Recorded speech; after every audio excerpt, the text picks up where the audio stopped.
Okay, this shamanic journey dream is gonna be a little quicker. Let me grab the movie so I can show you what movie I'm talking about, because I can't remember the title. Where we go? Alright. Oh, well, it says magic in the title. What did you know about that?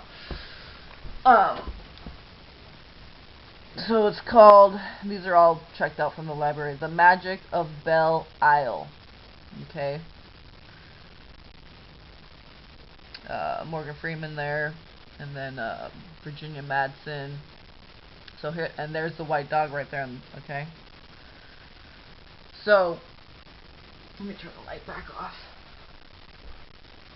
The Magic of Belle Isle. It was a pretty good movie too, I must say. But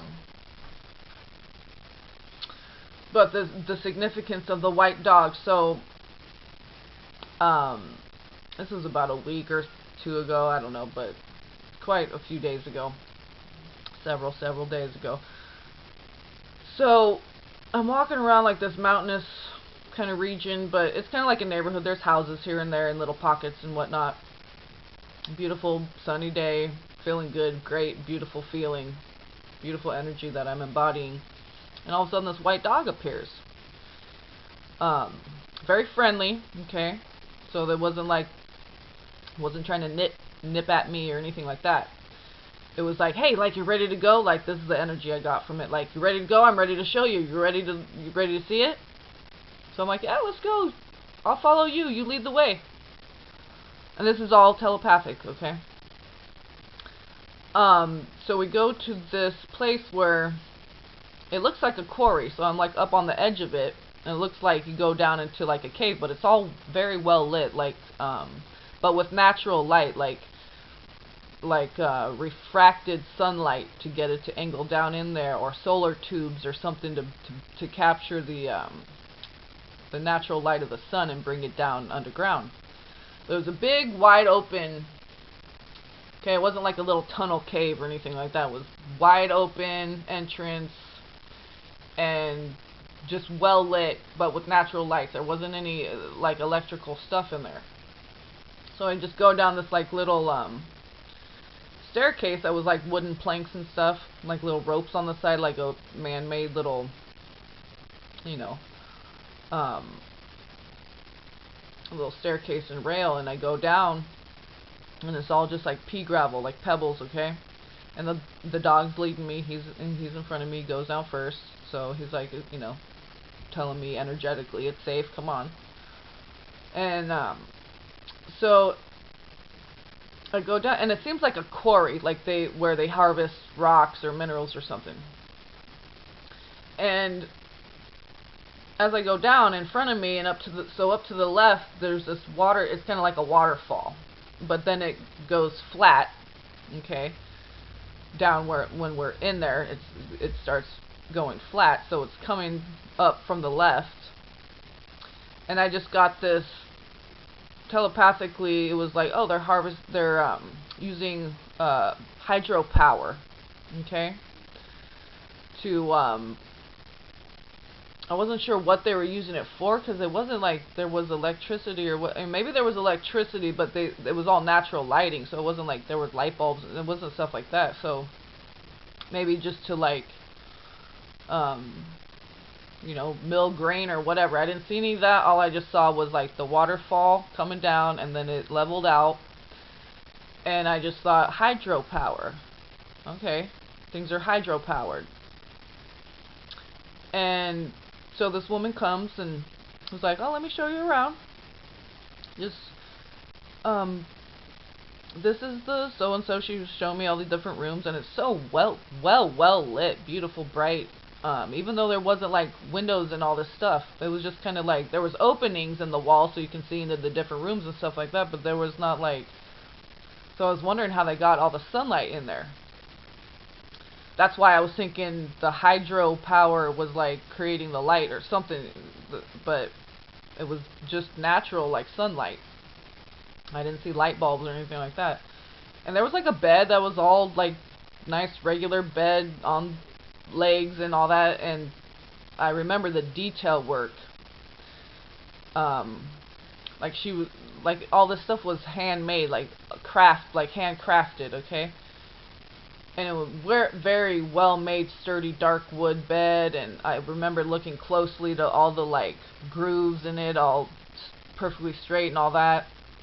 And everything was just on pea gravel. There wasn't like carpet or anything like that.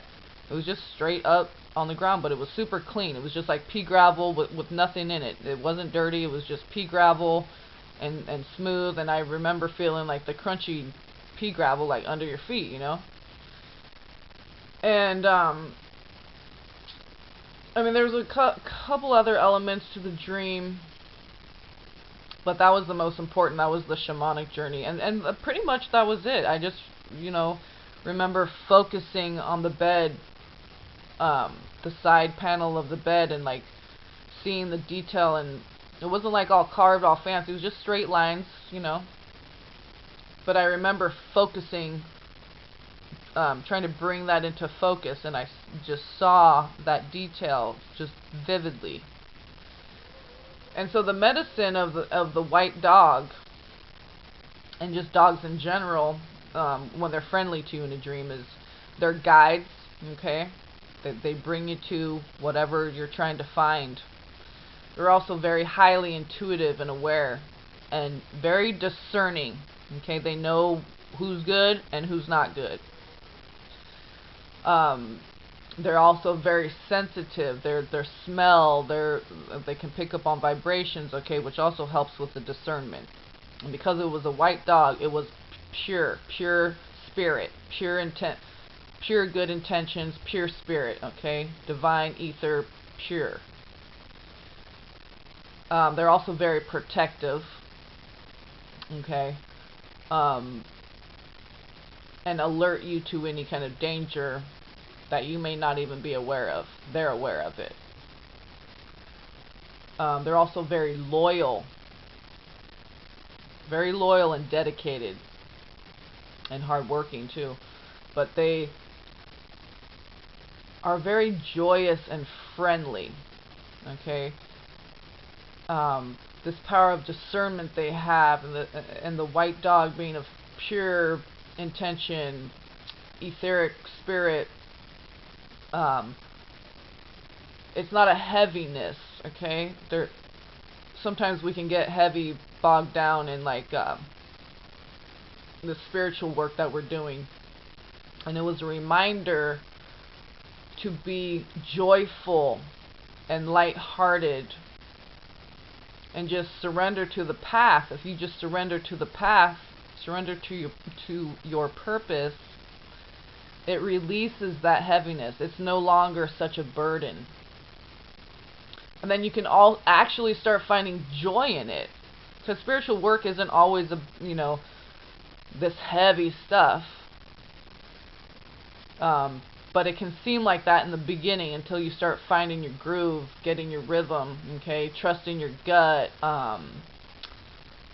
not blowing things off as like, oh, it was just a dream, or oh, that was a cool synchronicity. I mean, finding joy in researching these things, okay? The clarity of discernment was really this energy that I was getting, and the joy, the pure joy. So, there was an element where I was driving in a car as a passenger, and we were driving through like a gold country kind of town, sort of like where I live. It's kind of like, and California is the golden state, and hello, gold, and yeah. So, that's why a lot of people came out west to find gold, right? So, and where you live, and the state you live, and why it's called the golden state, and this and that, I mean, that even those aren't just meaningless synchronicities. That there's a reason why you've lived where you've lived, and the state you've lived in, the type of house you've lived in, all that kind of stuff, okay? So, I mean, It was all written. You know, the teachers you've had, the friends you've had, these experiences, the everything, everything, everything, everything. Okay? Nothing is just random and meaningless. Everything was written. Okay? So it makes sense that I'm discovering the stuff about gold, and I live in gold country, and this California, the golden state. Okay? So I was in this car, and it seemed like gold country, but in another country, like in Switzerland or Sweden, where everything's like Tudor style houses and high pitched roofs. Okay, where there's a lot of snow, you find a lot of roof lines like that. And I'm about an hour from Tahoe, so a lot of the roof lines are, you know, pitched, because there used to be, I mean, we got a little bit of snow here, but you know, it all weather goes in and out, so a lot of the roof lines here are pitched like that. And when you're in snow country, almost all the roof lines are like that. But it does snow here a little bit in the winter, so you'll see those roof lines a lot. But this was like every single one of it. So I knew every single one of them was like that. So I knew it was high mountain snow country, but it felt like gold country too. But like I said, in another country like Switzerland or Sweden, because it was all Dutch, all the writing on all the, I remember it looked like English letters and stuff, but it was like big long words that I couldn't pronounce. It was like in another language. And everything looked like, I said, like Tudor style with the pitched roofs, and everything was in like Swedish or Dutch, or you know, something like that. So that was just an important element of the dream, probably to just let me know that where we've lived is very significant too. Okay, past lives as well. I'm gonna have to do a video about different past life. One, when I had, you know, anyway, dreamt of Atlantis before I even knew what it was and what it looked like, and then I came across a picture of it online, and I broke down and started crying. I'm like, I've been there. I saw it in my dream. So I'm gonna have to do that on a whole another video all by itself. But so every single exchange that we have with someone, everywhere we've lived, the foods that we resonate with, all these have meaning. We're connected to certain things for a reason. Okay? Because God is rational, reasonable. Okay? There's a rhyme and reason to everything. So I just wanted to share that. And then if you want to look up shamanic stuff for yourself when you have dreams and an animal comes to you, usually when I get an animal in my dream, it's because it's one that I wouldn't necessarily come across in real life, even though there might be white dogs around me. Like, I may not see one, or like, but I did in that movie, you see. So in a movie, if you see there's a certain movie you're watching and there's a certain animal in it, dolphin or something like that, look it up. If one comes to you in a dream, and the more specific, like, oh, the type of dog, the color of the dog, what was the dog doing, what kind of energy, you know, was it ahead of you, was it behind you, the more details you can remember and write them down as soon as you wake up, or something during the day will trigger you to remember that. Or like what I was doing, I was watching this movie because I kept wanting to talk about my dream about the white dog, but I didn't watch this movie until, like, you know, just a few days ago, so like a week after I had the dream, and there's the white dog running out of the house. I didn't even see it on the cover, and I went, okay, that was a reminder, reminded me about my dream. So, you know, if you don't remember your dream necessarily, even right when you wake up, you may not remember anything that you dreamt, but it might slowly filter in throughout the day, and someone might say something, or you might see something somewhere else, or what, and it might trigger that. Oh yeah, I dreamt about that in my dream last night. Or okay, so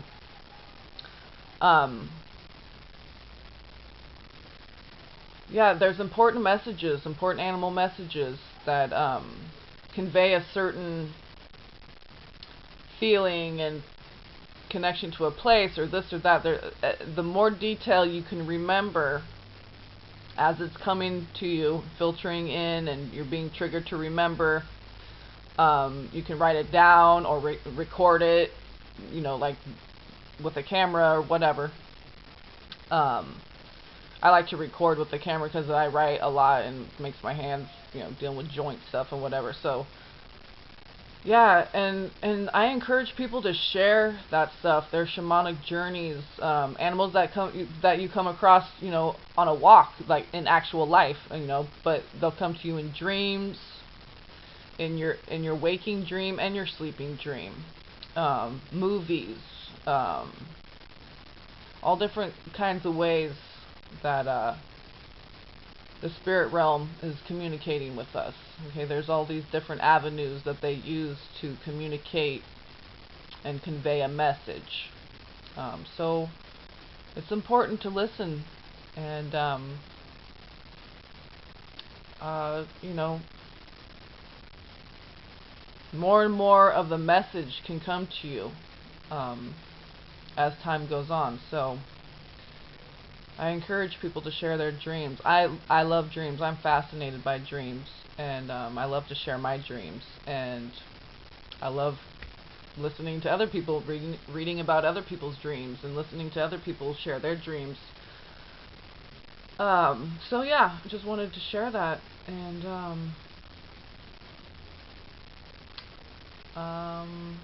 was something else I wanted to say real quick, and it kind of escaped me. Yeah, just as many details as you can remember. Was it dark outside? Was it light outside? Was the door open? Was it closed? How far away from you were they? The more you can remember, because all the details tell a story. Okay, how were you feeling? The feeling that you get inside. Were you scared? Were you happy? So all of that. The more you can remember, the more clear that message will be. Okay, so I love you all, bless you all, and peace be upon you all.